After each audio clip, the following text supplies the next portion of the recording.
ঝর্ণার রানী হিসেবে খ্যাত মিরসরাই উপজেলার খৈয়াছড়া এলাকায় অবস্থিত খৈয়াছড়া ঝর্ণা উপজেলার সবচেয়ে বড় ঝর্ণা এটি।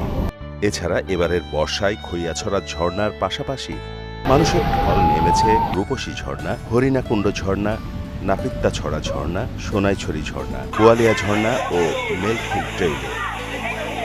মিরসরাই উপজেলা ঝর্ণার জন্য সারা দেশে সুপরিচিত। দূর দূরান্ত থেকে এখানে প্রতিদিন ছুটে আসেন ভ্রমণ পিপাসু মানুষ। যদিও চট্টগ্রাম উত্তর বন বিভাগ মেলখম ট্রেইলে পর্যটকদের প্রবেশ নিষিদ্ধ করেছে। খৈয়াছড়া ঝর্ণাসহ এই উপজেলার সব ঝর্ণা অনেক সুন্দর, যে কেউ এ ঝর্ণার প্রেমে পড়তে বাধ্য।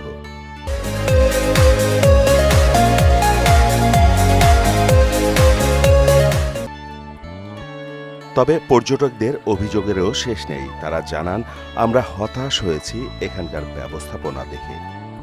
এখানে পর্যটকদের জন্য কোনো সুযোগ সুবিধা নেই তেমন নিরাপত্তা ব্যবস্থা, চলাচলের পথ খুবই দুর্গম, নেই পর্যাপ্ত গাইড ব্যবস্থা, থাকা খাওয়ার জন্য নেই তেমন সুযোগ সুবিধা।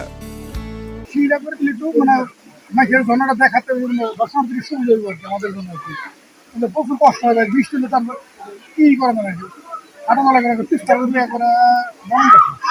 আসতে পারতাম। আরো দর্শনার্থী অনেক সুন্দর আসতো, নানান জায়গায় যাতায়াত করাটা খুব কষ্ট হয়। যদি পারে তাহলে একটু সিঁড়ি ব্যবস্থাটা যাতে করে দেয়। সরকারের কাছে বলবো যে যাতায়াত ব্যবস্থাটা যেন আরো উন্নতি করে, তাহলে পর্যটকও বাড়বে, পর্যটকরা এসে স্বাচ্ছন্দ্য বোধ করবে। বর্ষায় ঝর্ণায় পর্যাপ্ত পানি থাকায় প্রচুর পর্যটক বাড়ে। পর্যটকদের সতর্কতার সঙ্গে আসা যাওয়ার পাশাপাশি পর্যটককে সাথে গাইড নিয়ে যাওয়ার এবং ঝর্ণার ঝুঁকিপূর্ণ স্থানে যেতে না পারেন সে বিষয়ে সংশ্লিষ্টদের নির্দেশনা দেওয়া হয়েছে। এবং বন বিভাগকে অনুরোধ করেছি আগামী বছর থেকে যখন ওনারা এই ঝর্ণাগুলো ইজারা দিবে, এই বিষয়গুলো পর্যটকদের নিরাপত্তামূলক এই বিষয়গুলো নির্দেশনাগুলো যেন ওনারা অবশ্যই ইজারার শর্তের মধ্যে নিয়ে আসেন, সেই বিষয়টা এনশিওর করার জন্য আমরা বন বিভাগকে অনুরোধ করেছি। এবং আরেকটা বিষয় উঠে এসেছিল যে ট্যুরিস্ট পুলিশ নিয়োগ করার বিষয়ে, এবং ট্যুরিস্ট পুলিশ যেহেতু ঊর্ধ্বতন কর্তৃপক্ষের সিদ্ধান্ত, আমরা আমাদের গত এই মিটিংয়ের সিদ্ধান্ত অনুযায়ী প্রয়োজনীয় ব্যবস্থা নেওয়ার জন্য আমাদের জেলা প্রশাসক মহোদয় বরাবর চিঠি দিয়েছি।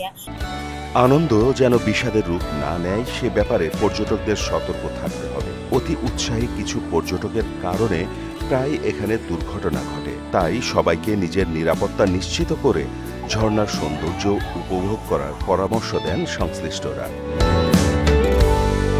মাহমুদ হোসেন, মোহনা ডিজিটাল।